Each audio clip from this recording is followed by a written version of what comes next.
Hello, and welcome to my podcast, Where the Dark Corners Are.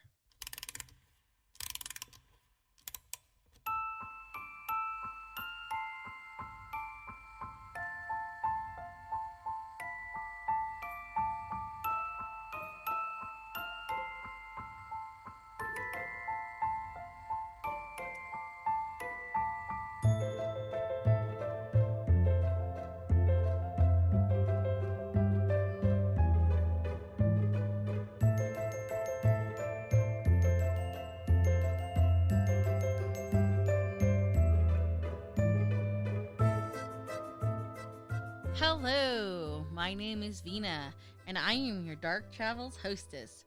Tonight, we're going to close out our trip to Edinburgh, but I really feel like between these three episodes, we are truly just barely scraping the awesome haunts of Edinburgh.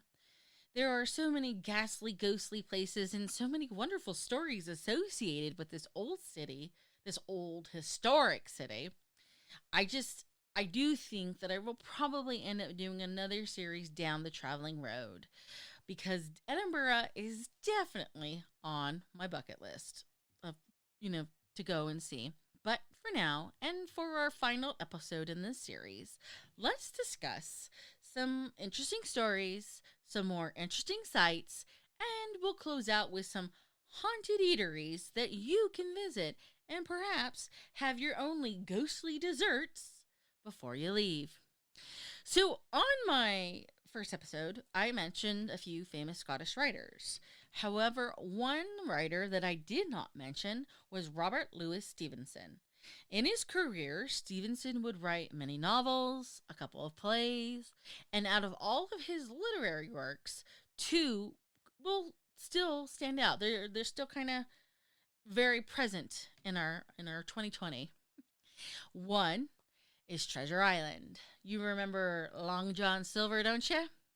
The other is The Strange Case of Dr. Jekyll and Mr. Hyde. That's right, Robinson's or Stevenson. Just making up names as I go along here, guys. It's Stevenson who wrote The Strange Case of Dr. Jekyll and Mr. Hyde, which we've kind of modern day shortened it, Dr. Jekyll and Mr. Hyde. Now, being a writer myself and looking out into the world and drawing upon past experiences or people you actually know or the people and things that we just observe, we can create characters. But sometimes even just hearing or reading about crazy situations can create inspiration. And such is the very strange situation with Stevenson and his novel, The Strange Case of Dr. Jekyll and Mr. Hyde. So what am I talking about? Why, the strange but actual case of William Brodie, of course. You see, William Brodie, who lived in Edinburgh, well, or rather, he was Deacon Brodie. He was a Scottish cabinet maker, the city's foremost locksmith. He was the deacon of a trades guild, and he was Edinburgh's city councillor by day.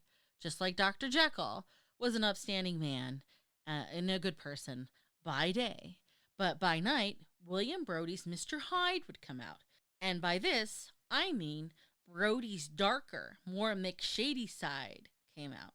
You see, Brodie used his position as a city councillor to hobnob with the gentry, and they in turn trusted him to make their cabinets, to install and repair their home locks, as well as put in other security mechanisms in their homes. Well, Brodie, who was basically given the keys to these people's homes to come and go when he's doing the locks and or making the cabinets in the home, he would use wax to make copies of the keys of the locks that he's installing to basically B&E his client slash friend's house later. So yes, this guy basically would break and enter and steal from his hobnobbing friends, clients, and at one point, because he was so trusted and well known, he even was given a job to do at a bank, and he did the same exact thing. So over the course of his thief thugging career, the man actually steals 800 pounds from a local bank.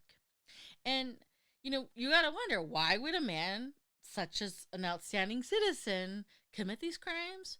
Well, obviously, besides the thrill of it all, apparently Brody, he had a serious gambling problem, along with not one, but two side mistresses, and five illegitimate children that he had to feed.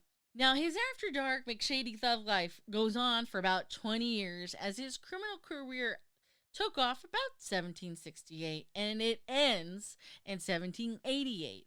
And by this time, he's got gangs rolling around. He's in control of things. He's doing this. He's committing that. He's organizing this McShady activity. And it's in 1978 when he and one of his gangs failed to rob an exercise office in the Chesil Court on the Gannon Gate. Now, the exercise office apparently was a tax house or a place where they collected taxes. And as ironies would have it, on the night his raid failed, one of the gang members had gone to the police and was like, hey, I'd like a king's pardon in exchange for some information on some of the robberies that's been going on.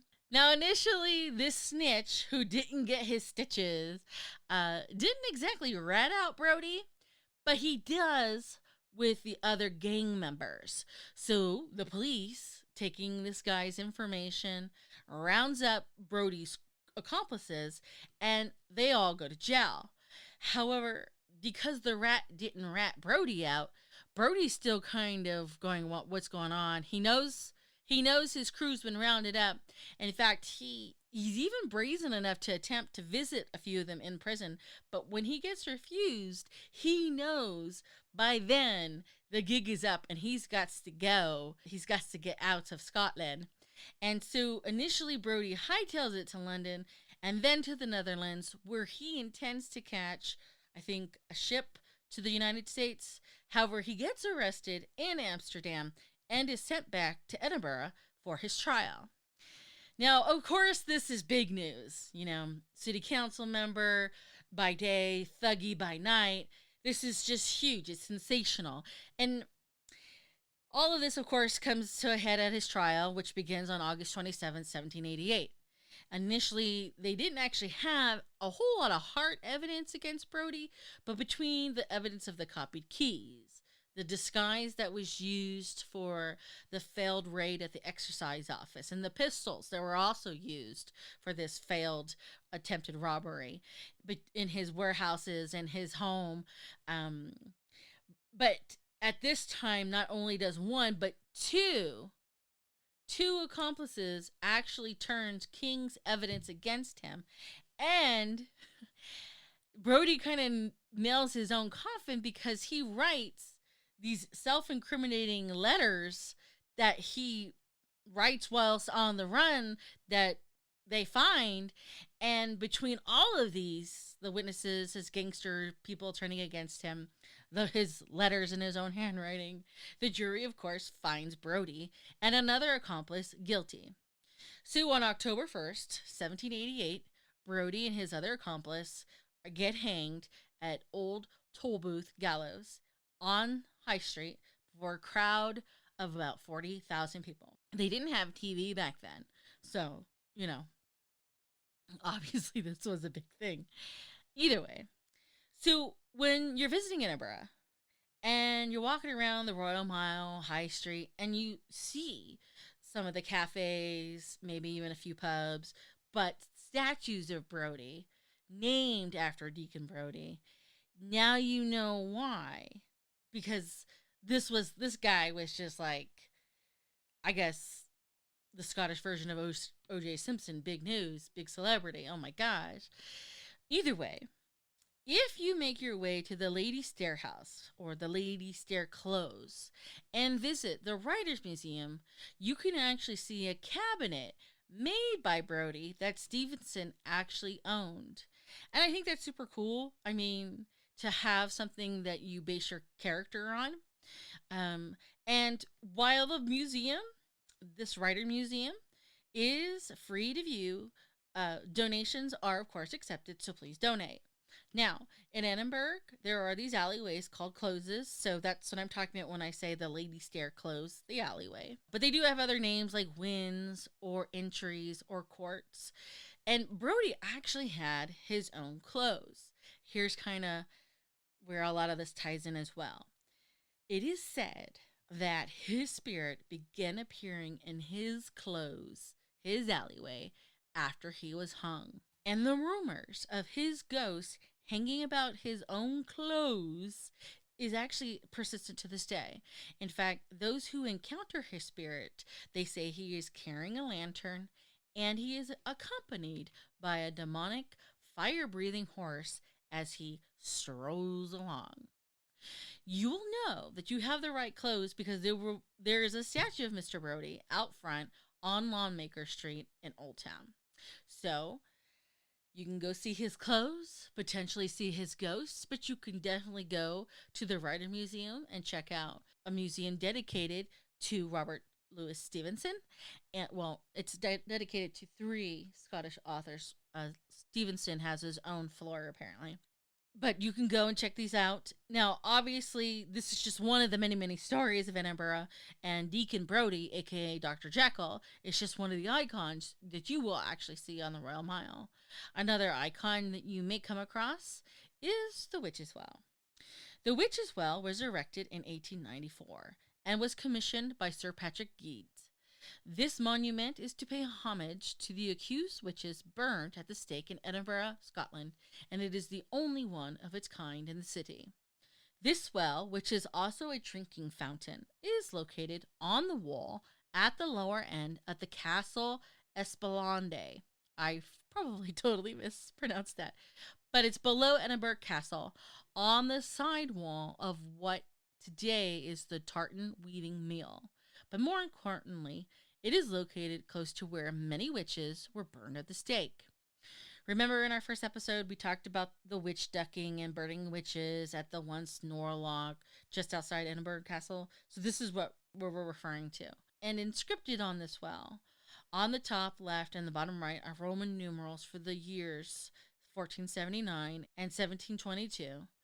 Now, these years don't actually include the witch hunt and trials perpetrated by James VI, later known as England James I.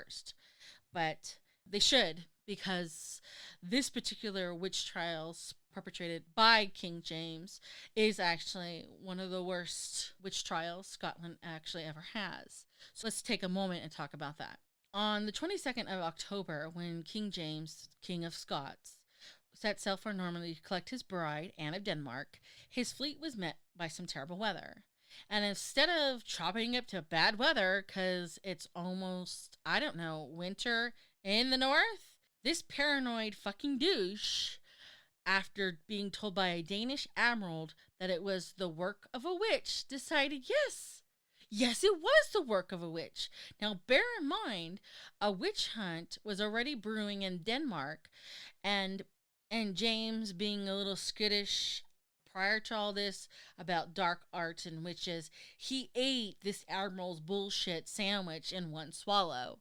So James, in turn, decides, well, I can't have witches, cursing my fleet and trying to kill me and my 14-year-old wife at that. Well, don't even get me started on that. But anyways, so James decides he is going to seek out those who try to use their dark magic against him, and he settles on this hapless teenage girl named Gillias Duncan. And why does James point his finger at her? Well, that's because thanks to Duncan's even bigger asshole of an employer, David Seaton, he knows that she has some knowledge of healing people and has this strange tendency to leave the house in the middle of the night, and where she goes, he doesn't know. But he lumps these two together, and in 1590, she gets arrested for being a witch. And James just latches on to this. He's like, yeah, you're right. This is her. She's the problem. So any guesses who then tortures this poor girl into confession? Well, of course, fucking David and his son. who's also named fucking David. Anyways, this girl literally gets tortured for days. And then after having all of her hair shaven off of her body, they look at her neck and they're like, that's the mark of the devil. And that's like her final straw. She can't argue. She can't defend herself, even though she's completely innocent. So she finally confesses. She's broken. And unfortunately, not only does she confess to being a witch, but she also confesses to meeting other witches and wizards to cause that terrible weather that nearly drowned King James's fleet. And sadly, on top of all of this, she names about 70 additional people as well. And for you Outlander fans, if you haven't already recognized Duncan's name, you're certainly going to recognize the name Agnes Sampson. So, because Gilius confesses, she gets sent to the stake. And even though she tries her best to recant at the last minute, it's too late. She gets burned at the stake in 1591. And even though the records are not complete, they didn't keep very good records. In totality, it is estimated, starting with her, somewhere between 200 to 400 people actually follow her being burned at the stake. And people were accused for such asinine reasons, such as just having a mole, or having red hair, or this vengeful piece of shit asshole neighbor that you've been fighting with for years, and he just turns you in and says this guy or this woman is a witch, basically is enough to get you burned. And King James is literally eating this up. He is literally attending interrogations. He is attending and participating in tortures of these innocent people. In fact, to drive my home about what a fucking dirtbag King James is, and I don't care that he wrote the Bible. You can't be a pious person doing these horrible things to people. But back on track. King James, one particular woman, a Barbara Napier, she's actually acquitted by the jury due to lack of evidence, and James the fucker uses his power as the monarch to void her verdict from her innocent, non-guilty verdict and orders her execution because he's just eating this shit up. And then this fucking douche turns around and orders that the jury members themselves who found her innocent, who acquitted her, to be put on trial for acquitting a witch. So this guy is just, he's like Vlad, just impaling burning everybody. I mean, it's mind-blowing reading this stuff and trying not to get so upset. Obviously, it's not helping. But either way, fucking James, man. I just can't even. Anywho, I had mentioned Agnes Simpson, and again, for those Outlander fans, Agnes, who was a prominent midwife and a natural healer, of course, was an easy target for these extreme zealots. Unfortunately for Agnes, fucking James took a special interest in her case and actually brings her to his castle at Holyrood Palace. And despite withstanding torture for days and having all of her hair shaved from her body and being forced to stand naked, fixed against a wall of a painful, some sort of contraption known as the Witch's Bride. It's an oral contraption. She only confesses when her gaolers are like, none of this is working. We're going to have to up our game. And they deploy the use of what's called a garrote. A garrote is where they strap you by the neck to a chair or a pole and wrap a rope or a leather strap around your neck and tighten that rope. So basically, this garrote is a mechanism to choke you out. And within an hour of being choked, after days of being tortured, Agnes finally confesses to the multitude of charges that are levied against her. Sadly, she gets burned at the stake, and it is said that her tormented ghost roams the hallways and the corridors of Holyrood Palace and her tormented ghost looks tortured, is naked, and is bald. And in fact, not only have staff and visitors have seen her, but so too did a German chancellor in the 1990s when he was there visiting. Because, in case you don't know this, today the Holyrood Palace is actually still used by Queen Elizabeth II when she visits Scotland. And awesome news ever, guys! You too can visit this haunted palace. Located at the bottom of the Royal Mile, admissions is, for adults, $16.50. I think it's pounds or sterling. We're going to go with pounds, probably. Over 60 and students are $14.90. Under 17 and disabled are $9.50. Children under 5 are free. And they do kind of offer a family packet of 2 adults, 3 kids under 17 for $42.50. They are open from Monday to Sunday, 9:30 to 4:30. And awesomeness, you can have afternoon tea there as well. Of course, this has to be booked in advance, and it is served daily between 12 and 4 from April to October, and 12 to 3 November to March, so the winter months, guys. But either way, you can enjoy a delicious range of homemade cakes, pastries, sandwiches, and you'll be served with your choice of loose leaf tea. I love it. I love tea. I love this. When I go to Edinburgh, this is what I'm doing, guys. So, afternoon tea is £21 per person. And you can do champagne afternoon tea for £30 a person. But if neither one of those things and you're more of a gin girl, gin cocktail afternoon tea, also £30 per person. So, parties of 5 or more, it is highly advisable to pre-book, but always pre-book. And if you have any questions or concerns, you can obviously contact them directly. But either way, check out their website and I'm excited. I'm excited.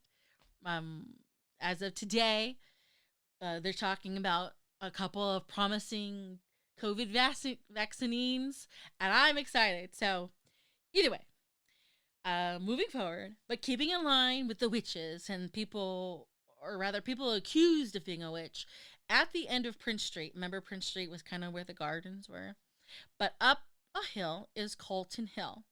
Now, during James the Douche's reign, this was actually a place for those accused of being a witch, and hence, this is the place where witches were also put to death by, burning them alive. But, ironically, it was also a spot where pagan rituals have been held for centuries. And one of the most current association and reflection and festival in honor of these is the Beltran Festival. Now, this festival actually takes place every year on April 30th. So, if you're ever going to be in Edinburgh about this time, this festival actually sounds pretty cool. What it is, it's a modern day twist of an old Celtic tradition with the use of blazing pyrotechnics, elaborate costumes, and a performance of a rather immersive play. This festival acknowledges the changing of the seasons from winter to spring. For this one special night, again, April 30th, via the immersive performance, hundreds of otherworldly creatures will descend on Colton Hill to start the transition. Then, when the drums start to thunder, the May Queen awakens and leads the Green Man, and I think the Green Man is a representation of winter, and their followers on this transformative journey through the night. Then when the Green Man sheds his wintry guise, he can then take his rightful place by the May Queen and rule alongside her through the warmer months. Again, this is all located at Colton Hill on April 30th, and you, as a visitor, can attend this festival. Booking online in advance, of course, is highly advisable. And since this is a celebration, heads up, guys. There'll be nudie people, nudie characters. So consider yourself warned if A, you go, and B, you have young children with you. Either way, all children under 16 must be accompanied by an adult and have their own separate ticket. Children under 12 can go for free. So if you're interested, I would be interested just to see what they do. I mean, it sounds kind of fabulous. And the pictures from their website look amazing. Booking, again, online in advance. It's £11 or sterling, but that's in advance. The day of the festival, it's 15. And, of course, a lot of these include booking fees. And they do offer a limited number of low-income tickets that are also available as well. Now, I personally think this is pretty righteous, and they have a festival here where they once burned witches, and I can see perhaps such festivals returning to the site of pagan origins as potentially healing this land from the atrocity and the horrible history that was once committed there. So I think this is kind of a win-win, basically. And if you are in Edinburgh any other time, Calton Hill apparently is also just a popular spot for watching the sunset or sunrise over this magnificent city. So, okay, we have talked a lot about the people of Edinburgh, the history of Edinburgh. Let's talk about my second favorite subject, food. Dare I say it? You like food, I eat food. We all food for food. And because Edinburgh has some awesome ghostly history, you can eat where the ghosts like to play. We'll start off with the Banshee Labyrinth. Partially located within some of the city's many underground vaults, the Banshee Labyrinth describes itself as Scotland's most haunted pub.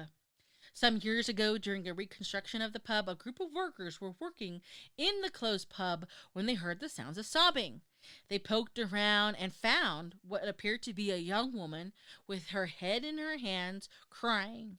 When they approached this woman, this mysterious female lifted up her face and gazed upon the workmen with eyeless sockets and shrieked a blood-curdling scream. Naturally, the men all went scurrying from the pub. A few hours later, one of them received a call about the death of a family member. A banshee, in case you don't know, is a messenger of death. Now, as I said before, sections of this particular pub were once part of the infamous underground vaults of Edinburgh, and this McShady history adds to the strange aura of this place. And since many people have met grisly ends in those dank, depraved rooms, it comes to no surprise that sometimes they do tend to have some interesting activity. But more importantly, the main thing that tends to happen is that unattended pints tend to be launched onto the floor or thrown against the wall. Located at 29-35 Nidri, probably mispronouncing that, Street in Edinburgh. Another haunted pub is the White Hart Inn. Now, parts of this pub, meaning its cellar, actually dates back to 1560, so we're talking 500 years old. The White Hart Inn is actually considered to be Edinburgh's oldest pub. Stories of shadowy forms, unexplained bangings, slamming doors are really just the beginning. Both owners and staff alike have reported the shadowy figures in the doorway leading down to the cellar, the 500-year-old cellar, and they've seen a detached pair of legs followed by a full figure in the center of the cellar near the fridges. So a lot of activities in the cellar. And I think there was even an instance where one of the bartenders actually got their hair pulled while changing a barrel whilst in the cellar. And and we're talking, cold spots, door slamming behind them. And they do actually believe there is a mischievous spirit that likes to play games with the staff and the gas cylinders of the beer taps. However, loud repetitive banging is also heard from inside the cold room, as well as intermittent banging from other areas in the cellar. And people have often heard footsteps above the bar when it's closed. And tourists have also reported having very interesting experiences. In 2013, an Australian couple apparently captured a picture of what they believed is the specters of the old haunts of the inn. An American tourist this time, another time, came running out of the restroom saying that something grabbed him by the shoulder while he was using the bathroom. And in fact, so much is going on in this particular pub that ghost hunters are actually coming and spending the night. In fact, one particular Scottish ghost adventurer came over to spend the night at the bar. During his overnight stay, he caught recordings of words that said, "Help me," and the name Connor being uttered by a mysterious source, along with EVPs of a voice saying, "Help me, help me, help me," and some type of muttering about a baby. There's even a popular myth that the dodgy duo, Burke and Hare, supposedly enticed a few of their fellow drinkers away from this particular pub to kill them in their nearby lodgings before, selling their corpse to the doctor. Anyways, if you are looking for a ghostly good time with a hearty Scottish pint, the White Hart Inn sounds like a very good choice. And you can find it at 35 Grassmarket. Now, another interesting haunted pub is the Last Drop Tavern. Per this pub's website, they are allegedly haunted by a little girl in medieval clothing. It is believed that she lived in the tenants that existed in the location before it was transformed into the pub. Over the years, she's been seen by staff and customers alike in the cellar and also the bar area. And she reportedly likes to whisper their names, especially when they're alone in the building. In addition to her ghostly presence is the location of the Last Drop. Because if you're like, that's a pretty distinctive name even for a pub, you are right. You see, the Last Drop Tavern is all about location, location, location. Allegedly, during the heyday of gallows, the Grassmarket gallows were once situated from the current modern-day pub. So they think that the spirits that were, met their demise, their end at the gallows, have made its way over to this particular tavern. So, up to you. Obviously, it's a cool name. It is in proximity of a place where terrible things happen. And you, too, can visit yourself and hopefully have a ghostly experience happen. Located at 74-78 Grassmarket, Edinburgh. If you get lucky, you might get a little glance of this girl while nipping on a pint or two. Now, if you've never been to Scotland, like me, and you've never walked into a pub, ordering can be a bit intimidating. And while I've never been to Scotland, I have been to England and Ireland. During my visits, I'm not really much of a drinker. I have actually, though, enjoyed some English cider, such as Strongbow, and Irish ciders, such as Bulmers. But if you're more of a stout person, you can always do, the Guinness. Now, the last place I'd like to mention is the Witchery. It's both a hotel and a restaurant. It is located by Edinburgh Castle, and it is believed to be because of its close proximity to the castle that these premises are haunted by the spirits of the many unfortunate souls of the late 16th and early 17th centuries. Again, location, location, location. You remember, fucking James is said to have executed more people than any other monarch. Anyways, as a hotel, it has 8 bedroom suites that is furnished in the Gothic style with oak paneling, ancient tapestries, and antique features. Each room comes with a 4-poster bed and velvet sheets, and it roughly costs £300 to £400 a night. But if you look at these pictures, these rooms are absolutely gorgeous. And for their outstanding and beautiful restaurants, again, it's a little pricey, but it seems to me that they do their very best to wow their guests. And per my bestie, TripAdvisor, they are currently receiving 4 out of 5 stars. And again, if you look at the pictures, you can see why. This place is simply gorgeous. And the food pictures are just mouth-watering. Now, I've spoken a lot about the serious injustice perpetrated on the hapless, the unfortunate, those who, you know, who fall into the historic archives and we may never really know their true story. So I'd like to close out tonight. I'd like to close Edinburgh out with a story of injustice, perhaps turned justice. For the locals, this story should be one of the most well known stories of the Grassmarket area of Edinburgh. But for us foreigners, it is the story of Maggie Dickson. Born in Musselburgh, I'm probably mispronouncing that, in or about 1702. She was married to a fisherman, but he quickly left the scene either after being pressed, ganged into the Royal Navy, or he went on to work on the fishing fleet in Newcastle. Either way, by 1723, when she's about roughly 21 years old, Maggie finds work at an inn in Kelso. And she had a relationship with the innkeeper's son and became pregnant. Hiding the pregnancy, when the baby was born, it was born prematurely.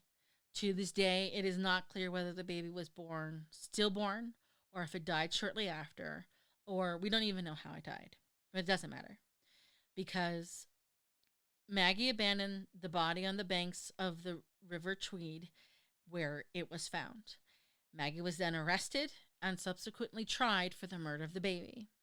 And despite the questionable evidence against her, she is found guilty and sentenced to hang. On September 2nd, 1724, Maggie was duly hanged at a public execution in Grassmarket, probably the same gallows near the Last Drop Tavern. Following her execution, her friends and family fought with the medical students for possession of her bodies. Remember, in the previous episode, the medical students were allowed to get the bodies of the executed.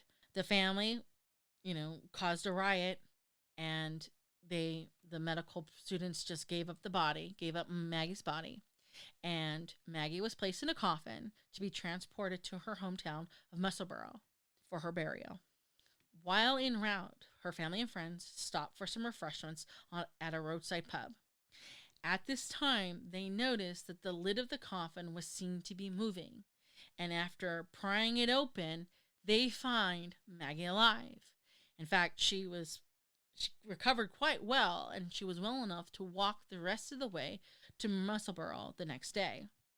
The best news? Because the punishment had been executed, and because Maggie had been properly hung for the crime that she was accused of, she was beyond any further prosecution, and she goes on to live another 40 years.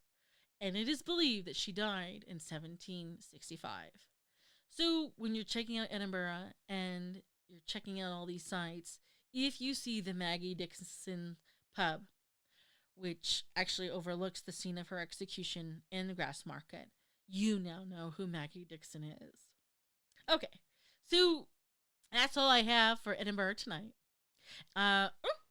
Reaching in for my buckets for the emails for our murder in the morgue. My notes saying mortgage. Giveaway. Hold on. Let's see.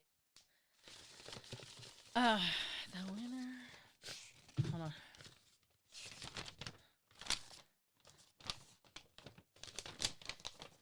Okay. Let me. Edgar Allan Poe wrote Murder in the Rue Morgue in 1841. Yes! My first draw. I was going to say her last name. Erica of Alpharetta, Georgia. Congratulations. You won. I'll be dropping the game off. It's a small package in the mail for you. But thank you for playing. Thank you everyone for playing. That was actually kind of fun. So maybe I'll do another one in the future. I don't know. Maybe I should have waited for Christmas, but oh well. It is what it is now. But congratulations, Erica. Clapping. Guess not. Okay. Okay, so that's all I have for tonight. Though to be fair, I don't think I'm completely done with Edinburgh. And I cannot stress this enough. This place is haunted, haunted, haunted. But we do have to move forward and check out some other haunted places around the world. Which brings me to, however, if you have a place that you would someday like to see where their dark corners are, or have a specific tourist attraction in mind, send me an email at wherethedarkcornersare@gmail.com. So until next time, please remember, only the few can find the beauty in the darkness, which is why I hope to meet you where the dark corners are.